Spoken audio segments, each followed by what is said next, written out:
நல்லா தூங்கி ஃப்ரெஷ்ஷா எந்திரிச்சிருப்பீங்க. நேத்து நம்ம டிஸ்கஸ் பண்ணோம் இல்லையா? தூக்கம் என்பது எவ்வளவு முக்கியமானது. அதை எப்படி நம்ம நல்லா நமக்கு தூக்கம் வர மாரி நம்ம நடந்துக்கலாம். இது போக நேத்து ஒரு சின்ன எக்சர்சைஸ் நம்ம நெனச்சோம். Traffic control.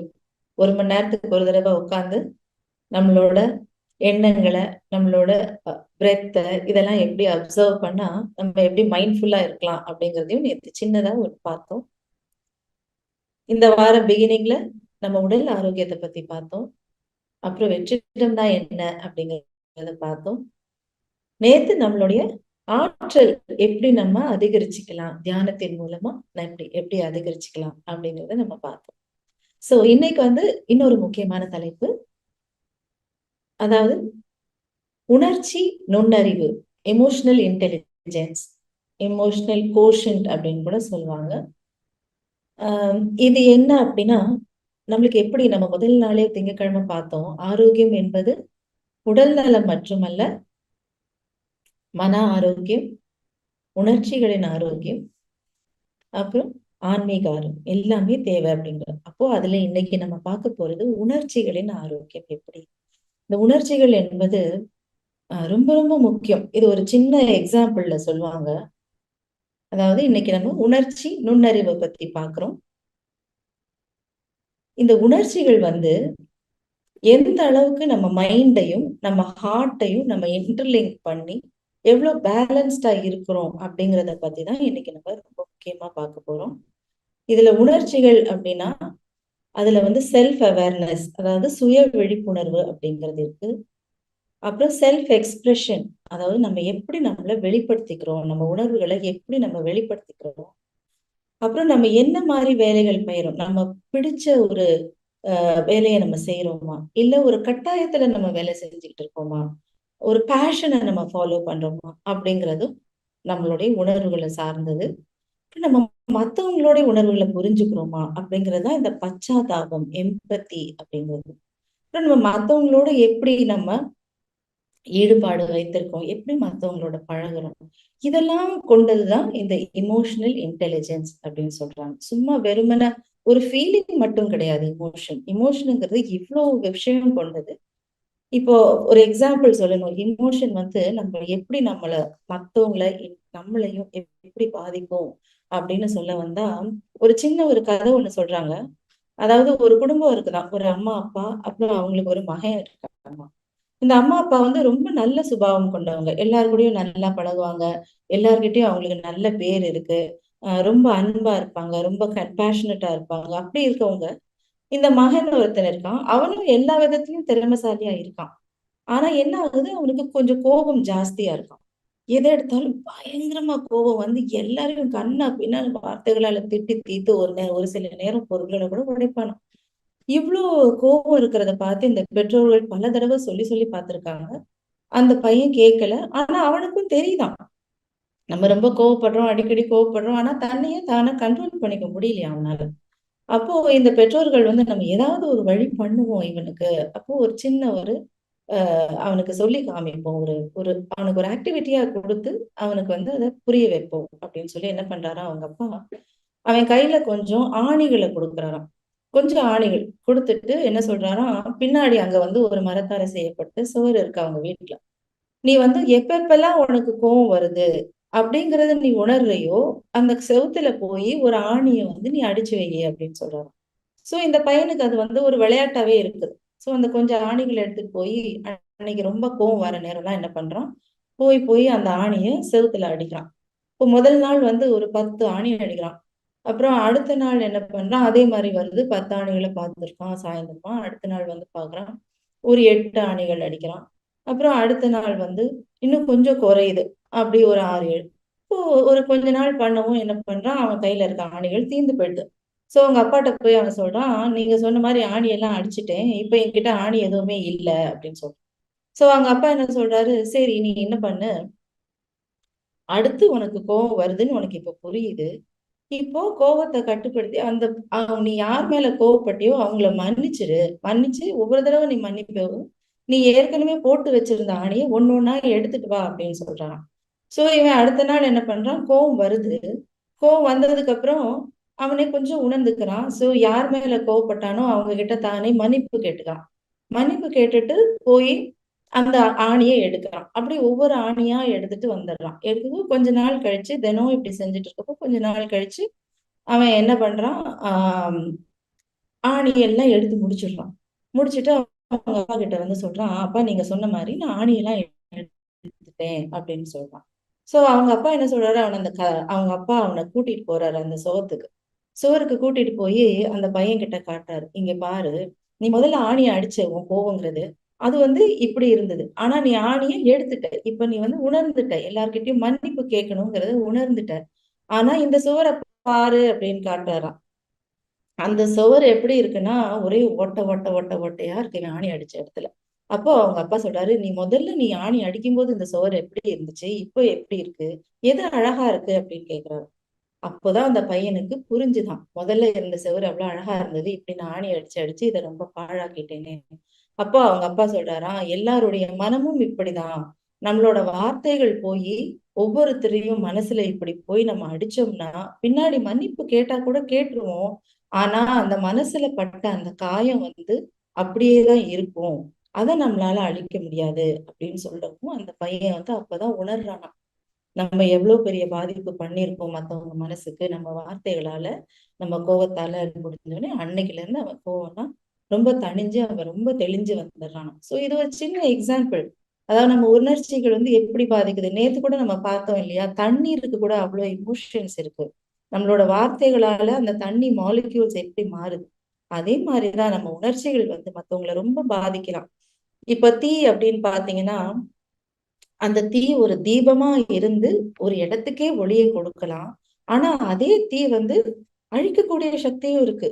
ஒரு இடத்தையே அதை தீயா வந்து அழிக்கவும் அதுக்கு சக்தி இருக்கு. சோ நம்ம வார்த்தைகள், நம்ம உணர்ச்சிகள், அது நேர்மறையா இருந்தாலும் சரி, எதிர்மறையா இருந்தாலும் சரி, அது வந்து நம்மளையும் பாசிட்டிவாவும் நம்மளை அஃபெக்ட் பண்ணலாம், நெகட்டிவாவும் நம்ம அஃபெக்ட் பண்ணலாம். இப்படி நம்ம இந்த விஷயத்தை இவ்வளவு தெரிஞ்ச போது நம்ம என்ன பண்ணணும், இந்த உணர்ச்சிகளை நம்ம வந்து நம்ம கண்ட்ரோலுக்குள்ள நம்ம கொண்டு வரணும். முதல்ல நம்ம அது என்ன, நம்ம உணர்ச்சி நம்ம என்ன பண்ணிட்டு இருக்கோம், நம்ம எண்ணங்கள்ல இருந்துதான் நம்ம உணர்ச்சிகள் வருது இல்லையா. எண்ணங்கள்ல இருந்து, அதாவது ஃபர்ஸ்ட் சென்சரி பெர்செப்ஷன்ஸ்ல இருந்து எண்ணங்கள் வருது, எண்ணங்கள்ல இருந்து உணர்ச்சிகள் வருது, உணர்ச்சிகள்ல இருந்து நம்மளோட வார்த்தைகள், வார்த்தைகள்ல இருந்து நம்மளுடைய ஆக்ஷன், அதுதான் கடைசியில நம்மளுடைய பர்சனாலிட்டியா மாறுது. ஃபார் எக்ஸாம்பிள் ஒரு பூவை பாக்குறோம். அப்ப அந்த பூவை வந்து நம்ம கண்ணு பாக்குது. அப்ப அந்த பூ வந்து ரொம்ப அழகா இருக்கு அப்படின்னு சொல்லுது. அப்ப நம்ம அது போய் அந்த பூ ரொம்ப அழகா இருக்கு, சந்தோஷமா இருக்கு, அப்படி அந்த ஃபீலிங் நமக்கு வருது இல்லையா, அப்படிதான் இருக்கும். சோ நம்ம எண்ணங்களை வந்து நம்ம சரிப்படுத்திட்டு நம்ம உணர்ச்சிகளையும் அவ்வளவு அழகாக்கிட்டா நம்மளும் அந்த பூ மாதிரி ஆயிடுவோம்.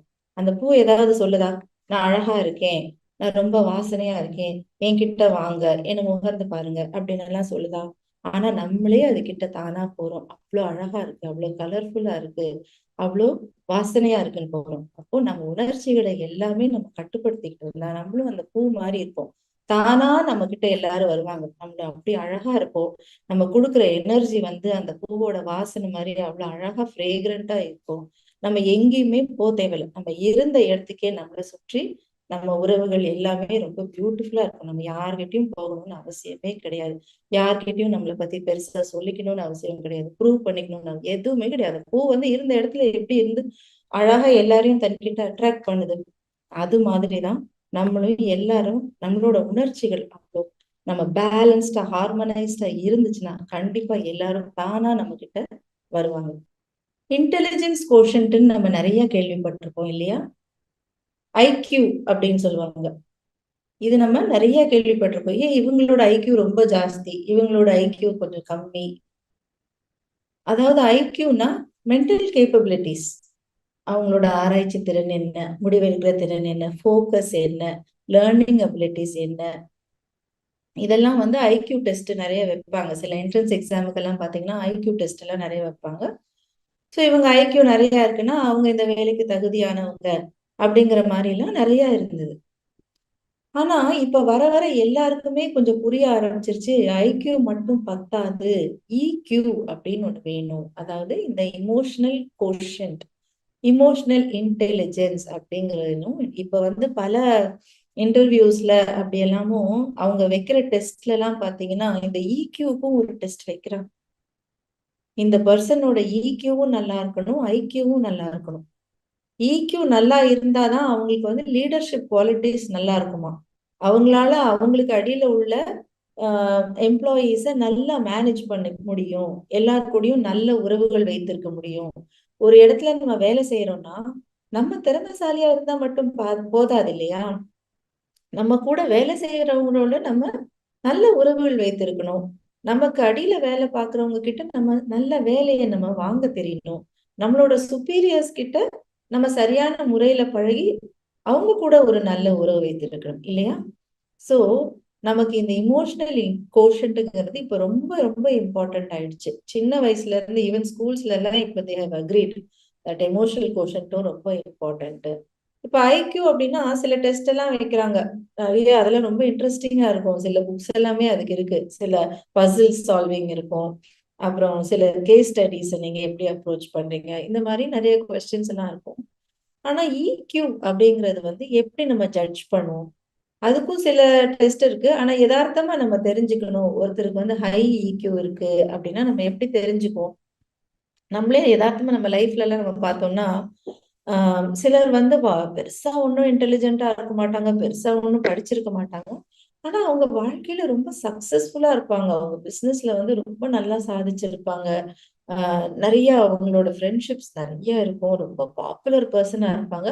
ஆனா பாத்தீங்கன்னா அவங்க ஒன்றும் பெரிய ஒன்றும் படிப்பு பெரிய பெரிய யூனிவர்சிட்டி எல்லாம் படிச்சிருந்திருக்க மாட்டாங்க. பெரிய படிப்பு கூட ஒன்று படிச்சிருப்பாங்க. பார்த்தா அவங்க வந்து ரொம்ப புத்திசாலித்தனமா இருக்கிற மாதிரியும் தெரியாது.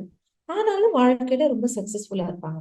அதே சிலர் பாத்தீங்கன்னா ரொம்ப இன்டெலிஜென்ட்டா இருப்பாங்க, ரொம்ப ஷார்ப்பா இருப்பாங்க, பிரமாதமா படிச்சிருப்பாங்க. ஆனா அவங்களோட சுற்றம் வந்து கொஞ்சம் சுருக்கமா இருக்கும். ஏன்னா அவங்க சொல்லுவாங்க, இவரு ரொம்ப இன்டெலிஜென்ட் தான், எல்லாம் பெரிய சாதனை எல்லாம் பண்றாரு. ஆனா கொஞ்சம் கோபசாலி, கொஞ்சம் பட்டு பட்டுன்னு பேசிடுவாரு, கொஞ்சம் டாமினண்டா இருப்பாரு, ரொம்ப ப்ரெஷர் பண்ணுவாரு நம்மள. Hello, okay, he is intelligent, he is super, he is successful. But still நம்ம வந்து அவங்க கிட்ட ஒரு டிஸ்டன்ஸ் மெயின்டைன் பண்ணிப்போம். ஆனா இதே இமோஷனலி இன்டெலிஜென்ட்டா இருக்கவங்க, இக்யூ ஜாஸ்தியா இருக்கவங்க, அவங்க இன்டெலிஜென்ஸ் கம்மியா இருந்தாலும் நம்மளுக்கு நிறைய பேர் அவங்கள சார்ந்து இருப்பாங்க. ஏன்னா இவங்க வந்து ரொம்ப எம்பத்தட்டிக்கா இருப்பாங்க. மத்தவங்கள புரிஞ்சுக்குவாங்க, அட்ஜஸ்ட் பண்ணிப்பாங்க, அது மாதிரிலாம் இருக்கனால. ஸோ எவ்வளவு முக்கியம் பார்த்தீங்களா? இன்டெலிஜென்ஸ் கோஷன்ட் மட்டும் பத்தாது வாழ்க்கையில. நமக்கு கண்டிப்பா இந்த எமோஷனல் கோஷன்ட்டுமே ஹையா இருக்கணும். 2ம் பேலன்ஸ்டா இருக்கணும். முதல் வாரத்துல ரத்னவேல் சார் நம்மளுக்கு சொன்னாரு. த ஹார்ட் கோஹெரன்ஸ் பத்தி, பிரெயின் கோஹெரன்ஸ் அண்ட் ஹார்ட் கோஹெரன்ஸ். சோ நம்ம அந்த இன்டெலிஜென்ட்டாவும் இருக்கணும், நம்ம பிரெயினும் நல்லா ஷார்ப்பா நல்லா இருக்கணும். அதே சமயம் நம்ம உணர்வுகளும் நல்ல பேலன்ஸ்டா இருக்கணும், கொஹரண்டா இருக்கணும், அலைன்டா இருக்கணும். இந்த யூனிவர்ஸோட அலைன்டா இருக்கணும். அப்போ நம்ம ஒரு எமோஷனல் கோஷன்ட் ஹையா இருக்கவங்கள நம்ம எப்படி அடையாளம் கண்டுப்போம்னா, இந்த விழிப்புணர்வு அவங்களுக்கு ஜாஸ்தியா இருக்கும். அவங்க வந்து என்ன எல்லார் கூடயும் ஈஸியா அட்ஜஸ்ட் பண்ணிக்குவாங்க. எப்படின்னா அவங்க வந்து ரியாக்ட் பண்ண மாட்டாங்க. ஆனா ரெஸ்பாண்ட் பண்ணுவாங்க. சின்ன ஒரு உதாரணம் சொன்னேன்னா, இப்ப நம்ம வந்து நம்ம வீட்ல ஒரு பால் கொட்டிருச்சுன்னு வச்சுக்கோங்க.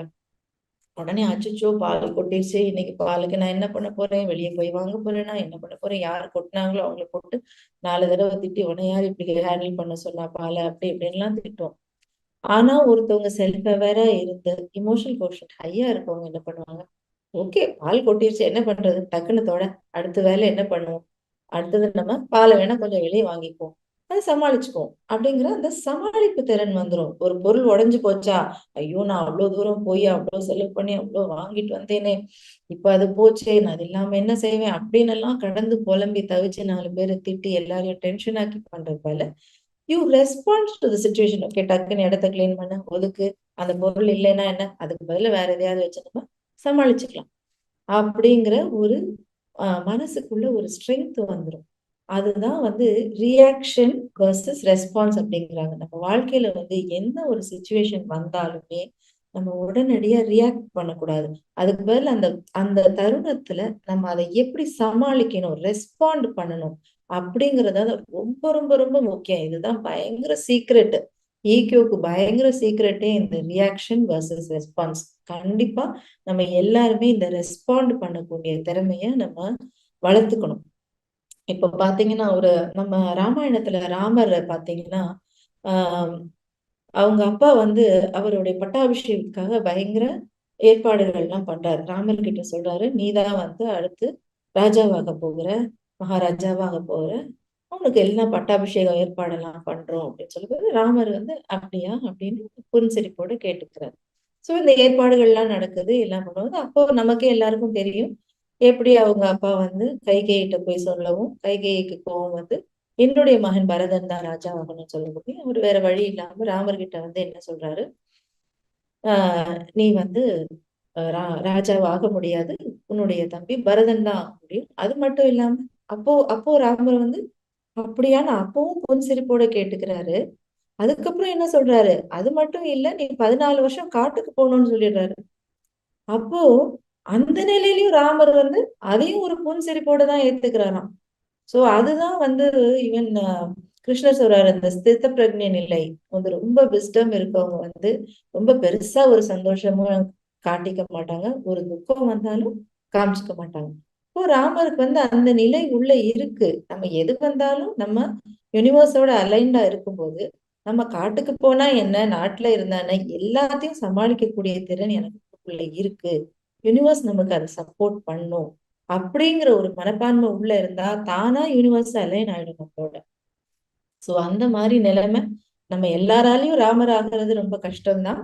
ஆனா நம்ம வந்து வாழ்க்கையில நம்ம கொஞ்சம் கொஞ்சம் சின்ன விஷயத்துல சின்ன சின்னதா ட்ரை பண்ணிட்டு வர வர சின்ன விஷயத்துல நம்ம ரெஸ்பாண்ட் பண்ணி பண்ணி வர வர என்னாகும், பெரிய தாக்குதல் வரும்போது கூட அந்நேரம் நம்மளால ரெஸ்பாண்ட் பண்ண முடியும், ரியாக்ட் பண்ணாம. அப்போ இந்த சின்ன விஷயம், ஒரு பால் கொட்டுறது, ஒரு பொருள் உடைஞ்சு போறது, இந்த மாதிரி சின்ன சின்ன விஷயத்திலேயே நம்ம வந்து டக்கு நம்ம ரியாக்ஷனை கண்ட்ரோல் பண்ணி ரெஸ்பாண்ட் பண்றோம்னு வச்சுக்கோங்க.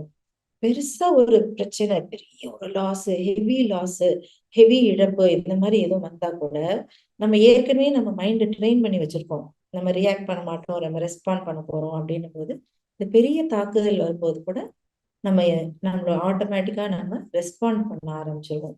இப்போ நான் இந்த கோவத்தை பத்தி சொன்னேன் இல்லையா, கோவங்கிறது வந்து அந்த பையனுக்கு வந்து கோவம் வந்து போயிடுச்சு, ஓகே. ஆனா நம்ம எல்லாரும் நம்ம சொல்ல முடியாது, நம்ம என்ன நம்ம ஞானிகளா, நம்ம என்ன பெரிய ரிஷிகளா அப்படின்னு நம்ம கேட்போம். நமக்கு என்ன கோவமே வராம இருக்குமா என்ன? எல்லாருக்கும் கோவம் வர்றது சகஜம் தானே. பெரிய பெரிய ராஜ ரிஷிகள், விஸ்வாமித்திரர் அவங்களுக்கு எல்லாம் கூட பெருசா கோவம் வந்துச்சான். ஆனா நம்ம வந்து செல்ஃப் அவேர்னஸ், இந்த விழிப்புணர்வு அப்படிங்கிறது நமக்கு இருந்ததுன்னா நம்ம அந்த கோபத்தை வந்து டக்குன்னு கண்ட்ரோல் பண்ணிக்கலாம். அதாவது நாலடியார்ல சொல்லுவாங்க, அடுங்காலை நீர் கொண்ட வெப்பம் போல் தானே தனியுமே சீர்கொண்ட சான்றோர் சினம் அப்படின்னு. அதாவது ஒரு தண்ணியை கொதிக்க வச்சுட்டு ஆஃப் பண்ணிட்டோம்னா கொஞ்ச நேரத்துல தானே அது வந்து குறைஞ்சிரும், திரும்பவும் அது கூல் ஆயிடும். அதோட நேச்சர் வந்து தண்ணி வந்து நேச்சர் கூல் தான். ஆனா அதை கொதிக்க வைக்கும்போது டக்குன்னு கொதிக்க திரும்பவும் தானா ஆறி போயிடும். சோ அது மாதிரிதான் பெரிய சான்றோர்கள், சீர்கொன்ற சான்றோர் சீலம் வந்து தானே தணிஞ்சிருக்கும். அது மாதிரிதான் அந்த மாதிரி நமக்கு வந்து டக்குன்னு கோபம் வந்தாலுமே okay, you experience that emotion, but அதை வந்து நமக்குள்ள வந்து ரொம்ப நேரம் தங்க விட்டோம்னா தான் நமக்கு எல்லா நோய்கள், ஸ்ட்ரெஸ், மன அழுத்தம் எல்லாம் வரும். சோ நமக்கு அந்த என்ன ஒரு எதிர்மறையான ஒரு உணர்ச்சி வந்தாலும், அது துக்கமாவே இருக்கட்டும், கோபமாவே இருக்கட்டும், டிசப்பாயின்மெண்டா இருக்கட்டும், அந்த மாதிரி என்ன இருந்தாலும் அது ஒரு க்ஷணம் எக்ஸ்பீரியன்ஸ் பண்ணிப்போம். நம்ம எல்லாம் மனிதர்கள் தான் இல்லையா, நம்மளால வந்து பெரிய ஞானிகள் மாதிரி உடனே எல்லாம் மாற முடியாது. ஒரு செகண்ட் எக்ஸ்பீரியன்ஸ் பண்ணிக்கோங்க. எக்ஸ்பீரியன்ஸ் பண்ணிட்டு இந்த மாதிரி செல்ஃப் அவேர்னஸோட நமக்கு தெரியும், உடனே நம்ம தியானம் செய்ய செய்யதான் இந்த மாதிரி எமோஷனல் கோஷன் நமக்கு கையாகும். இப்ப நம்ம தியானம் செய்ய செய்ய நமக்குள்ள இந்த செல்ஃப் அவேர்னஸ் வரும். நமக்குள்ள மனசுக்குள்ள என்னெல்லாம் போகுதுங்கிறது நம்ம மௌனமா இருக்கும்போது தெரியும். இப்போ நம்ம தியானத்துல இருக்கும்போது நமக்கு தெரியும் என்ன எதிர்மறையான எண்ணங்கள் நமக்குள்ள போகுது, நம்ம மைண்ட் ஃபுல்லா திங்க் பண்றோமா, நம்ம மைண்ட் ஃபுல்லா பேசுறோமா, நம்ம மைண்ட் ஃபுல்லா எதையும் எக்ஸ்பிரஸ் பண்றோமா. அதாவது கவனமான சிந்தனை, கவனத்துடன் பேசுதல், கவனத்துடன் உணர்வை வெளிப்படுத்துதல், இது எல்லாமே நமக்கு தியானம் செய்ய செய்ய நம்ம மனசுக்குள்ள ஒரு அவேர்னஸ் வந்துடும். இத்தனை நாள் நம்ம எப்படி பண்ணிட்டு இருந்தோம், டக்குன்னு கோவப்பட்டோம், டக்குன்னு வருத்தப்பட்டோம், டக்குன்னு டிசப்பாயிண்ட் ஆயிட்டோம், நமக்கு அது தெரியவே செய்யாது. நம்ம பாட்டுக்கு அந்தந்த சுச்சுவேஷன் வர வர நம்ம பாட்டுக்கு நம்மளோட உணர்ச்சிகளை புரிஞ்சுக்காம எக்ஸ்பிரஸ் பண்ணிட்டே இருக்கும். இதனால என்ன ஆச்சு, நம்ம உறவுகள்லாம் பாதிச்சிருச்சு. இப்ப நம்ம தியானம் செய்ய செய்ய என்ன ஆகும்னா, நம்ம வந்து அவேர்னஸ், நம்ம இப்படிதான் நடந்துக்கிறோம். ஓ! நமக்கு இன்னைக்கு கோவம் வந்துருச்சுல்ல. அப்போ ஏன் நான் இப்படி ரியாக்ட் பண்ணேன்? நான் ஏன் இப்படி பேசினேன்? நம்ம இப்படி பேசி இருந்திருக்கலாமே. அப்ப நம்ம இந்த சிச்சுவேஷன் மாறி இருக்குமே. அப்படிங்கிற அவேர்னஸ் எப்ப வரும்? நம்ம தியானம் செய்ய செய்ய வரும். நீங்க ஜர்னல் கூட பண்ணலாம். ஒரு நாள் ஈவினிங் வந்து உட்கார்ந்துட்டு, அன்னைக்கு என்னெல்லாம் நடந்துச்சு? நம்ம யார் யார்கிட்ட எல்லாம் எப்படி ரியாக்ட் பண்ணோம்? அப்படின்னு நம்ம எழுதி பார்க்கணும். அந்த ரியாக்ட் பண்ணிட்டோம். இந்த சிச்சுவேஷன்ல நான் இப்படி ரியாக்ட் பண்ணிட்டேன். நான் அப்படி ரியாக்ட் பண்ண நேரம் என் உணர்ச்சிகள் இப்படி வந்துச்சு. என் தொண்டையெல்லாம் அப்படி சிக்கி போச்சு. அப்படியே என் உடம்பெல்லாம் கொதிச்சுக்கிட்டு வந்துச்சு. என் வாயெல்லாம் வறண்டு போயிருச்சு. இப்படிங்கிற மாதிரி என்னெல்லாம் உணர்ச்சிகள் நீங்க எக்ஸ்பீரியன்ஸ் பண்ணீங்க? அந்த தருணத்துல அந்த என்ன பாடிலி ரியாக்ஷன் ஆச்சு? அதெல்லாம் நம்ம ஜேர்னல் பண்ணலாம். அந்த ஜேர்னலிங் ஹேபிட் வந்து ரொம்ப ரொம்ப ரொம்ப ஹெல்ப் பண்ணும். நாளைக்கு வந்து நம்ம அதை இன்னும் கொஞ்ச நாள் கழிச்சு போக போக பாத்தீங்கன்னா நம்மளுக்கு புரிய ஆரம்பிச்சிடும் நம்மளோட பேட்டர்ன் என்ன அப்படின்னு. இந்த சுச்சுவேஷன்ல நம்ம இப்படி ரியாக்ட் பண்றோம். அப்ப இனிமேல் நம்ம அந்த மாதிரி ரியாக்ட் பண்ணாம இருக்கலாம் அப்படின்னு கொஞ்சம் கொஞ்சமா நம்ம குறைக்க ஆரம்பிச்சிடும். நம்ம யார்கிட்டயுமே வந்து ஒரு பவர்ஃபுல்லா பேச மாட்டோம். நமக்குள்ள ஒரு செல்ஃப் கான்பிடன்ஸ் வந்துடும். நமக்குள்ள ஒரு செல்ஃப் வொர்த், நமக்குள்ள ஒரு நம்பிக்கை வந்து யாருக்கிட்டயும் நம்ம போய் இந்த 4 ஏன்னு சொல்லுவாங்க. Attention, admission, admiration, acceptance, approval அப்படின்னு சொல்லுவாங்க. இதெல்லாம் நம்ம மத்தவங்க கிட்ட எதிர்பார்க்கவே மாட்டோம். என்னைக்கு நமக்குள்ளேயே செல்ஃப் அவேர்னஸ் வந்துருச்சோ, அடுத்தவங்க கிட்ட போய் அவங்க நம்மள பாராட்டணும். அவங்க நமக்கு வந்து அட்டென்ஷன் கொடுக்கணும். அவங்க நம்மள வந்து ரொம்ப அட்மயர் பண்ணணும். அப்படின்னுலாம் நம்ம யார்கிட்டயுமே எந்த எதிர்பார்ப்பும் வச்சிருக்கவே மாட்டோம். நம்ம செய்யறது சரியானது. என்னோட ஒப்பீனியன் எனக்கு ஃபைன். நான் நல்லதா இருக்கேன். நான் செய்யறது சரியானது. ஏன் நமக்கு அது தெரியுது? தியானத்து மூலமா. நம்ம தியானத்துக்குள்ள போய் அந்த அமைதியை அடைய அடைய நம்ம மனசுக்குள்ள நம்ம எப்படிப்பட்டவங்க, we are fine, I am okay, you are okay அப்படிங்கிற மனப்பான்மை நமக்கு வந்துடும். யார்கிட்டயும் I will not expect anything from anybody அப்படிங்கிற கான்செப்ட் வந்துடும். நான் இன்னைக்கு செல்போன்ல, வாட்ஸ்அப்ல, ஃபேஸ்புக்ல ஒரு ஷேரிங் போட்டேன்னா யாராவது அதுக்கு லைக் போட்டாங்களா அப்படின்னு நம்ம உட்காந்து பார்த்துக்கிட்டே இருப்போம். ஓ, இன்னார் லைக் போட்டாங்க, இன்னார் லைக் போட்டாங்க, நீ நமக்கு இத்தனை லைக் வந்துருச்சு. ஓ, அவங்க நம்ம போஸ்ட்டுக்கு லைக் போடவே இல்லையில, நாளைக்கு அவங்க போஸ்ட்டுக்கு நான் லைக் பண்ண மாட்டேன். இப்படி நமக்குள்ள எதுக்கு எதிர்மறையான எண்ணங்கள் வருது? நம்ம எதுக்கு மத்தவங்க கிட்ட லைக் எதிர்பார்க்கணும்? நம்ம ஒரு விஷயம், நல்ல விஷயம் ஷேர் பண்ணணும்னு நினைக்கிறோம். ஓகே, பலருக்கு அது போகுது. லைக் பண்றாங்களோ இல்லையோ, அதை பத்தி நமக்கு கவலை இல்லை. அதே மாதிரி யாராவது நம்மளை பத்தி ஏதாவது ஒரு குற்றம் சொன்னாலும் நம்ம மனசு என்ன பண்ணுது? அது உன்னோட opinion. Your opinion about me does not concern me. அது என்ன பற்றி நீ வச்சிருக்கிற ஒப்பீனியன். அது நான் தாங்கிறது ஆகாது. நீ முட்டாள்னு யாராவது நம்மள சொன்னாங்கன்னு வச்சுக்கோங்க, நம்ம முட்டாள் ஆயிடுவோமா உடனே? அதனால நம்ம பாதிக்கப்படுவோமா? இல்ல. நம்ம என்ன சொல்லணும்? நீ என்ன முட்டாள்னு நினைக்கிறேன்னா அது உன்னுடைய அபிப்பிராயம். அதுக்கும் எனக்கும் சம்பந்தமே கிடையாது. அப்படிங்கிற ஒரு மன உறுதி நமக்குள்ள வந்துடும். தியானம் வர பண்ண பண்ண பண்ண செல்ஃப் அவேர்னஸ் கூட கூட கூட நமக்குள்ள கான்பிடன்ஸ் வந்துடும். நம்மளே ஒரு ஸ்ட்ராங் வைப்ரேஷன் ரேடியேட் பண்ண ஆரம்பிச்சிருவோம். மத்தவங்க நம்மளை பார்த்தாலே, ஓ, இவங்க கிட்ட நம்ம பெருசா ஒண்ணும் வம்பெல்லாம் பண்ணிக்க முடியாது அப்படின்னு அவங்களுக்கே தெரிஞ்சு போகும். ஸோ அந்த செல்ஃப் அவேர்னஸ், சுய விழிப்புணர்வு நம்ம நமக்குள்ள கண்டிப்பா கொண்டு வரணும். இதை கொண்டு வர்றதுக்கு தியானம் தான் ரொம்ப ரொம்ப முக்கியமானது. நம்மளோட மைண்ட்ஃபுல்லா இருக்கணும், நம்ம அவேர்னஸோட இருக்கணும். நம்ம செய்யற செயல்கள் எல்லாம் பண்ண இந்த ரியாக்ஷன் வந்து நமக்கு ஸ்டாப் ஆகி நம்ம ரெஸ்பாண்ட் பண்ண ஆரம்பிச்சிடும். அப்புறம் ரெண்டாவது வந்து இந்த செல்ஃப் எக்ஸ்பிரஷன் அப்படின்னு சொல்றாங்க. அதாவது நம்ம உணர்வுகளை நம்ம எப்படி வெளிப்படுத்துறோம், இது எவ்வளவு முக்கியம் இல்ல? டமால் டமால் டமால்னு எதையாவது பேசிடுவோம். பேசிட்டு அடுத்தவங்க முகத்தை வாடி போனதை பார்த்து என்ன பண்ணுவோம்? மேபி நம்ம கொஞ்சம் சாஃப்டா பேசி இருந்திருக்கலாம் அப்படின்னுங்க பின்னாடி உட்காந்து வருத்தப்படுவோம். நம்ம இப்படி பண்ணாம இருந்திருந்திருக்கலாம், நம்ம இப்படி பேசி இருந்திருக்கலாம் அப்படின்னு நம்ம கொஞ்சம் அதுக்கப்புறம் வருத்தப்படுவோம். சோ அதனால நம்ம அவேர்னஸ் வர, தியானத்துல வர வர நமக்குள்ள நம்ம எப்படி நம்ம உணர்ச்சிகளை வெளிப்படுத்துறோம் அப்படிங்கிறது நமக்கு தெரிய வந்துடும். நம்ம வந்து ஃபார் எக்ஸாம்பிள் ஒரு போர்ட் மீட்டிங்ல இருக்கோம். நம்ம 4 பேர் 4 டைரக்டர்ஸோட இருக்கோம். அப்படி எல்லாருடைய அபிப்பிராயங்களும் வரும். அப்போ நம்ம வந்து நம்ம அபிப்பிராயம் தான் சரி அப்படின்னு நம்ம அவங்க கிட்ட போய் அடிச்சு ப்ரூவ் பண்ண தேவையில்லை.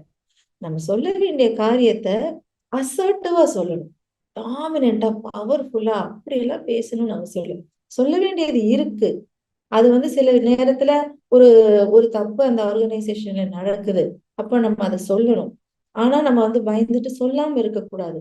சொல்ல வேண்டியத அசர்ட்டிவா சொல்லணும். ரொம்ப டாமினேட்டிங்கா நம்ம சொல்லக்கூடாது. அதே மாரி குற்றம் காட்டுற மாரி நம்ம சொல்லக்கூடாது. அப்போ அந்த அசர்ட்டிவா பேசுறது நமக்கு வந்துரும். அப்போ அதாவது நம்ம ஒருத்தர கரெக்ட் பண்ணணும் அப்படின்னு நினைச்சாலுமே, நெறைய இடத்துல நமக்கு எதுக்குப்பா இந்த வேலை? அவங்கள போய் திருத்துனா நம்ம சொல்றத அவங்க கேட்க போறதில்ல அப்படின்னு நினைச்சாலுமே, தெர் இஸ் அ வே. நம்ம சொல்ற விதம் அப்படின்னு ஒண்ணு இருக்கு. The tone of the voice matters. At what time you speak. எந்த நேரத்துல நம்ம போய் அவங்க கிட்ட சொல்றோம். எந்த டோன்னா கோவமா சொல்றோமா, ஸ்ட்ராங்கா சொல்றோமா, வீக்கா சொல்றோமா அப்படிங்கிற மாதிரி இந்த tone of the voice matters so much. அவங்க வந்து நம்ம நிறைய பேர் அவங்க எவ்வளவு கைண்டா பேசுறாங்கல்ல, இப்போ நம்ம சொல்றத கேட்போமே அப்படின்னு நினைப்போம்ல. இப்போ கைண்டா பேசுறவங்க சொல்றத ஆட்டோமேட்டிக்கா நம்ம கேட்கிறோம். சோ அந்த மாதிரிதான் நம்ம tone of voice matters a lot. அப்போ என்ன சொல்றாங்க, ஒருத்தர் திருத்தணும்னு நினைக்கும் போது என்ன சொல்றாங்கன்னா, கனெக்ட் பிஃபோர் யூ கரெக்ட் அப்படிங்கிறாங்க. அவங்களும் நம்ம போய் எடுத்தோடனே நீ இப்படி எல்லாம் செஞ்சிருந்திருக்க கூடாது, இதை நீ செஞ்சது தப்பு, நீ இப்படிதான் செஞ்சிருக்கணும் அப்படின்னு சொன்னா அவங்க எதிர்த்துருவாங்க. நம்ம சொல்றதை ரிசீவே பண்ண மாட்டோம். நான் இதுதான் சரின்னு நினைச்சேன், நான் பண்ணிட்டேன், அது உனக்கு பிடிக்குதோ என்னமோ, நான் என்ன பண்றது அப்படின்னு அவங்க இருப்பாங்க. ஆனா நம்ம அவங்க கிட்ட போய் கனெக்ட் பண்றோம். நம்ம என்ன சொல்றோம், ஏய் நீ இந்த ஒரு ப்ரோக்ராம் பண்ணியிருக்கே, நீ இந்த ப்ராஜெக்ட் பண்ணியிருக்கே, ரொம்ப நல்லா இருப்பா, எப்படி உனக்கு இந்த ஐடியா எல்லாம் வந்துச்சு, எங்க நீ இப்போ இதெல்லாம் பண்ண, எவ்வளவு நேரம் இதுக்காக செலவழிச்சிட்ட, பிரமாதமா இருக்கே, ரொம்ப நல்லா இருக்கு, I am sure this will be a great success for you அப்படின்னு சொல்லிட்டு. ஆனா இந்த ஒரு சின்ன இடத்துல மட்டும் இந்த ஒரு சின்ன இது ஒரு அட்ஜஸ்ட் பண்ணிட்டேன்னா இன்னும் சூப்பரா இருக்கும்பா உன் ப்ராஜெக்ட் அப்படின்னு சொன்னீங்கன்னு வச்சுக்கோங்க, முதல்லயே அவங்க கிட்ட இருக்க ரெசிஸ்டன்ஸ் டம டம டமான்னு டிசால்வ் ஆயிடும். நீங்க சொல்ற அந்த அப்ரிசியேஷன், அவங்க பாசிட்டிவா பேசுறதெல்லாம் அவங்க முதல்ல நல்லா கேட்டுக்குவாங்க. அதுக்கப்புறம் நீங்க சொல்ற அந்த சின்ன கரெக்ஷனையும் இம்மீடியட்டா செஞ்சிருவாங்க. So that is the way you connect. First அவங்களோட இமோஷனலா கனெக்ட் ஆயிக்கோங்க. கனெக்ட் ஆனதுக்கு அப்புறம் நீங்க சொல்ல வேண்டியதை சொன்னீங்கன்னா அவங்க கண்டிப்பா கேட்பாங்க. இது உறவுகள்ல நம்ம பிள்ளைங்களோட சரி, நம்ம ஃபேமிலி மெம்பர்ஸோட சரி, யாரு கூட சரி, நம்ம பிசினஸ், நம்ம colleagues எங்கனாலும் we should always try to connect with the emotions of the people. அப்ப நம்ம உறவுகள் வந்து ரொம்ப ஸ்மூதா இருக்கும். யாரும் நம்மள இவன் வந்து என்ன பாரா எப்ப பாரா அவன் ஒப்பீனியனை பத்தியே பேசிக்கிட்டே இருப்பான், இவன் சச் செல்ஃப் ஒப்பீனியேட்டட் பர்சன் அப்படின்னு எல்லாம் நம்ம பேசுவோம். அதெல்லாம் நம்ம மாறி போயிடும். அது மாதிரி என்ன சொல்லுவாங்களாம், வெற்றி முக்கியமா இல்ல உறவு முக்கியம். இப்ப நம்ம வீட்டுல ஒரு பெரிய சண்டை நடந்திருக்கு, நம்ம சொந்தக்காரங்களுக்குள்ளேயே சண்டை நடந்துட்டு இருக்கு. அப்ப நம்ம பாயிண்ட நம்ம ப்ரூவ் பண்ணியே தருவோம். நான் சொல்றதுதான் கரெக்ட், நீ சொல்றது தப்பு, நான் அன்னைக்கு அப்படி சொன்னேன், நான் அன்னைக்கு அப்படி 2 மாசத்துக்கு முன்னாடி அப்படியெல்லாம் நடந்தது, நீ அப்படி செஞ்சேல அப்படி அப்படின்னு சொல்லி at the end of the argument ஒரு 1 hour 2 hours கழிச்சு we will mean probably we'll win the argument, but அந்த ரிலேஷன்ஷிப் வந்து gone. அந்நேரம் நம்மளோட இருக்கவங்க வந்து அவங்க மனசை நம்ம புண்படுத்தியிருக்கோம், அவங்களுக்கு தோல்வி அடைஞ்சிட்டோமே, இது இப்படி ஆயிடுச்சேன்னு மனசு வருத்தமாயி அந்த ரிலேஷன்ஷிப் வீக் ஆயிடும். சோ நமக்கு என்ன வேணும், வெற்றி வேணுமா உறவு வேணுமா? இந்த கேள்வியை நம்ம அடிக்கடி நமக்குள்ள கேட்டுக்கணும். அடிக்கடி கேட்டுக்கணும், நமக்கு வெற்றி வேணுமா உறவு வேணுமா? சில இடங்கள்ல விட்டு கொடுத்து போகும்போது நம்ம டெம்பரரியா தோல்வி அடைஞ்ச மாதிரி தோணும். ஆனா அந்த உறவு ரொம்ப ஸ்ட்ராங் ஆகும்போது கடைசியில ஆக்சுவலா நம்ம தான் வெற்றி பெற்றிருப்போம். இன்னைக்கு காலத்துல யங்ஸ்டர்ஸ் எல்லாம் நிறைய பேர் இருக்காங்க. இந்த டைவர்ஸ், இந்த செப்பரேஷன் இதெல்லாம் வந்து ரொம்ப காமன் ஆயிடுச்சு இன்னைக்கு லைஃப்ல. ஏன்னா அவங்க நிறைய பேர் என்ன நினைக்கிறாங்க, நம்ம வெற்றி அடைஞ்சிருவோம், இன்னைக்கு நான் வந்து இமோஷனலா ஸ்ட்ராங்கா இருக்கேன், நான் பினான்சியலா இண்டிபெண்டா இருக்கேன், நீ சொல்றதுக்கெல்லாம் என்னால இணங்கி கொடுக்க முடியாது, நான் வந்து அடாப்ட் பண்ணிக்க மாட்டேன், நான் டாலரண்டா இருக்க மாட்டேன், நான் அட்ஜஸ்ட் பண்ணிக்கலாம் மாட்டேன், நான் நினைக்கிறத நான் சாதிப்பேன், எனக்கு பினான்சியல் இண்டிபெண்டன்ஸ் இருக்கு, என்னால என் வாழ்க்கையை பார்த்துக்க முடியும், அதனால உன் கூட எல்லாம் என்னால அட்ஜஸ்ட் பண்ணிட்டு இருக்க முடியாது அப்படின்னு சொல்லிட்டு எத்தனையோ பேர் நினைப்பாங்க டைவர்ஸ் தான் இதுக்கு வந்து ஓகே, அதுதான் ஒன்லி சொல்யூஷன். டக்குன்னு போக வேண்டியது, டைவர்ஸ் பண்ண வேண்டியது, கொஞ்ச நாள் கழிச்சு ஸ்ட்ரகிள் பண்ணுவாங்க எமோஷன்ஸ் எல்லாம். அப்புறம் கொஞ்ச நாள் மாறுவாங்க. அப்புறம் சரி இன்னொரு உறவு, இன்னொரு கல்யாணம் அப்படின்னு கூட போறவங்க இருக்காங்க. ஆனா அது உண்மையான சொல்யூஷனா? நீங்க இந்த வண்டியில இருந்து அடுத்த வண்டிக்கு தாவுறீங்க இல்லையா? நம்ம தாவுறோம். ஆனா என்ன ஆகுது? அந்த வண்டியில இருக்கிறவங்களுக்கும் இதே மாதிரி இமோஷனல் பேகேஜ் இருக்கு. நமக்கு எப்படிப்பட்ட இமோஷனல் பேகேஜ் இருக்கோ, அதே இமோஷனல் பேகேஜ் நம்ம எங்க புது வண்டிக்கு போனாலும் அங்கேயும் அதே இமோஷனல் பேகேஜ் இருக்கும். இல்லையா? அங்கேயும் you have to face the same situation. அப்போ திரும்பவும் அதே பிரச்சனை தான் வரப்போகுது. இப்போ ஒரு ஒரு ஒரு வயசானவர் இருந்தாராம். அவர் வந்து கொஞ்சம் வெண்ணெய், நெய், பலகாரம்லாம் நிறைய சாப்பிட்டாராம் ஒரு விருந்து இடத்துல. சாப்பிட்டுட்டு கையெல்லாம் சரியா கழுவாம அவர் நிறைய தாடியெல்லாம் வளர்த்துருக்காரு. அவரோட பழக்கம் இப்படி இப்படி பண்ணுது. அவர் சாப்பிட்ட கையோட அந்த வெண்ணெய், நெய் அந்த கையோட அப்படியே தாடியை வந்து அப்படி தடவிக்கிறாராம். தடவிட்டு அவருக்கே தெரியல. அப்படியே தடவி அந்த கையெல்லாம் கழுவிட்டு போயிட்டு அப்போ அந்த ஊர்ல இருந்து இன்னொரு ஊருக்கு போறாரு. அவருக்கு கொஞ்சம் ரொம்ப மதிப்புக்குரிய ஒரு ஞானி மாதிரி ஒரு ஆள் தான் வச்சுக்கோங்களேன். ஞானின்னு கிடையாது, ஒரு வயசானவர். சோ இன்னொரு இடத்துக்கு போகும்போது அவர் என்ன சொல்றாருன்னா, இந்த இடத்துல என்ன ஒரே கெட்ட வாடையா அடிக்குதே, ஒரே கெட்டு போன வெண்ணெய், கெட்டு போன நெய் வாடை அடிக்குதே அப்படின்னு சொல்றாரு. எல்லாரும் பாக்குறாங்க, இங்க ஒண்ணும் இல்லையே, அப்படி ஒண்ணும் இல்லையே அப்படின்னு நினைக்கிறாங்க. அப்போ இன்னொரு இடத்துக்கு போறாராம், அங்கேயும் போய் இதே தான் சொல்றாராம். வேற இடத்துக்கு போறாரு, வேற ஊருக்கு வேற பீப்புள். அங்கேயும் சொல்றாரு, இந்த ஊரு ஒண்ணும் சரியில்லை, என்ன ஒரே வாடை அடிக்குது, கெட்ட நெய் வாடை அடிக்குது, கெட்ட வெண்ணெய் அப்படின்னு சொல்லிட்டு அங்கேயும் மக்கள்லாம் இங்கெல்லாம் நாங்கெல்லாம் நல்லாதான் இருக்கோம், ஒண்ணும் வாழ இல்லையே அப்படிங்கிறாங்க. இன்னொரு இடத்துக்கு போகும்போது அதே மாதிரி சொல்றாரு. ஒரு குழந்தை அவர்கிட்ட வந்து என்ன தூக்கிக்கோங்கன்னு வந்து ஆசையா வரலாம். அப்ப அந்த குழந்தைய அவரு தூக்கிக்கிறாராம். தூக்குன போது அந்த குழந்தை வந்து அவர்கிட்ட சொல்றாரு, உங்க தாடி மேல ஒரே கெட்ட வெண்ணெய் வாடையும் நெய் வாடையும் அடிக்குது, ஏன் அப்படின்னு அந்த குழந்தை அவரை கேட்டுருச்சான். அப்போ அவருக்கு ஒரே ஷாக் ஆயிடுச்சு. நம்ம மேலேயே இவ்வளவு கெட்டு போன வெண்ணையும் நெய் வாடையும் வச்சுட்டு நம்ம ஊராரெல்லாம் சொல்லிட்டு இருந்திருக்கோமே அப்படின்னு சொல்லி அவர் உணர்ந்துடுறாரு. அது மாதிரிதான் இப்ப நம்ம வந்து நல்ல பல உண்மைகள் எதிர்மறையான இதெல்லாம் நம்ம உள்ள நம்மளே வச்சிருக்கோம். அது தெரியாம நம்ம மத்தவங்கள பிளேம் பண்ணிக்கிட்டே இருக்கோம். சோ நம்ம சிச்சுவேஷன்ஸை பிளேம் பண்றோம், பீப்புளை பிளேம் பண்றோம், திங்ஸை பிளேம் பண்றோம். A bad worker blames his tools அப்படின்னு சொல்லுவாங்க. சோ இந்த மாதிரி பிளேமிங் ஹேபிட்டும் நம்மளை விட்டு போயிடும். இந்த செல்ஃப் எக்ஸ்பிரஷன் நம்ம தியானத்து மூலமா நல்லா வர வர வர அடுத்தவங்களை பிளேம் பண்றதெல்லாம் நிப்பாட்டிடுவோம். அழகா பேச ஆரம்பிச்சிருவோம், நேர்மறையா பேச ஆரம்பிச்சிருவோம், மத்தவங்களை ஏத்துக்கொள்வோம். அவங்களுக்கும் ஒரு பெர்செப்ஷன் இருக்கு, அவங்க சொல்றதும் நல்லதானதான் அப்படிங்கறத ஏத்துக்கிற மனப்பான்மை வந்துருவோம். நம்ம யாரையும் டாமினண்டா பேச மாட்டோம், நம்ம யார்கிட்டயும் ப்ரூவ் பண்ணணும் அப்படின்னு நினைக்க மாட்டோம். நம்ம ஹாப்பியா நமக்குள்ள ஒரு கான்பிடன்ஸ், நமக்குள்ள செல்ஃப் ரெஸ்பெக்ட் அதெல்லாம் அழகா டெவலப் ஆகி நம்ம ஒரு சமநிலையில இருப்போம், ட்ரூத்ஃபுல்லா இருப்போம். ஒரு பொய் அப்படிங்கிற இது நமக்குள்ள வராது. எதையாவது இடத்துல பொய் இருந்தாலும் நம்ம அதை வந்து தைரியமா எடுத்து சொல்லக்கூடிய ஒரு ஒரு சக்தி நமக்குள்ள தியானத்தினால கண்டிப்பா உருவாகும். சோ இது மாதிரி நமக்கு வந்து எம்பத்தி கூட டெவலப் ஆகும். எம்பத்தி அப்படின்னா அடுத்தவங்களோட மனநிலையை நம்ம புரிஞ்சுக்கிறது. புரியுது? அதாவது சில நேரம் சிலர் வந்து கொஞ்சம் வயசானவங்களோட சிலர் இருப்பாங்க. இல்ல சிலர் என்ன பண்ணுவாங்க, என்ன பார்த்தாலும் கொஞ்சம் கோவமா இருப்பாங்க. நம்ம என்ன அவங்களுக்கு செஞ்சு கொடுத்தாலும் நம்மள திட்டிக்கிட்டே இருப்பாங்க. ஒரு இரிட்டபிள் ஸ்டேட்ல இருப்பாங்க. நம்ம நினைப்போம், நம்ம எல்லாம் அவங்களுக்கு நல்லா தானே செஞ்சு கொடுக்குறோம். ஒண்ணுமே அவங்களுக்கு குறை வைக்கலையே. ஆனாலும் நம்மள இப்படி திட்டிக்கிட்டே இருக்காங்களே அப்படின்னு நமக்கும் கோவம் வரும், எரிச்சல் வரும். நம்மளும் திருப்பி திட்டுவோம். ஆனா அந்த நம்ம என்ன நினைக்கணும்னா, அவங்க என்ன மனநிலையில இருக்காங்க. ஃபார் எக்ஸாம்பிள், இப்போ ஒருத்தர் வந்து ஆப்ரேஷன் ஆகி அவங்களுக்கு வந்து கொஞ்சம் ஏதாவது நடக்க முடியல, ரொம்ப வீக்கா இருக்காங்க அப்படின்னு வச்சுக்கோங்க. அவங்க ரொம்ப நாள் பெரிய ஆப்ரேஷன் நடந்திருக்கு அவங்களுக்கு. அவங்க வந்து இப்ப ரிக்கவர் ஆகி வீக்கா இருக்காங்க. நம்ம வீட்டுல இருக்காங்க, நம்ம பெரியவங்க யாராவது. நம்ம அவங்களுக்கு வந்து சாப்பாடுலாம் கொடுக்குறோம், அவங்களை கவனிச்சுக்கவே நம்ம. அவங்க வீக்கா இருக்க நேரம் ஒவ்வொரு நேரம் நம்மளை திட்டுவாங்க, இருப்பாங்க. அவங்க உடம்பு அவ்வளவு வீக்கா இருக்கும்போது நம்ம எப்படி அவங்களை கவனிக்கிறோம்? பாவம் அவங்க வீக்கா இருக்காங்க, அவங்களுக்கு நம்ம ஒரு சப்போர்ட் கொடுப்போம், நம்ம அவங்களுக்கு சாப்பாடு கொண்டு போய் கொடுப்போம். அப்போ அவங்க கொஞ்சம் எந்திரிச்சு நடக்க முடியற நேரம் நம்ம அவங்களுக்கு சப்போர்ட் கொடுத்து அவங்களுக்கு கையை பிடிச்சு நடத்தி கூட்டிட்டு போறோம். இப்போ அவங்க சரியானவுடனே நல்லாயிருவாங்க.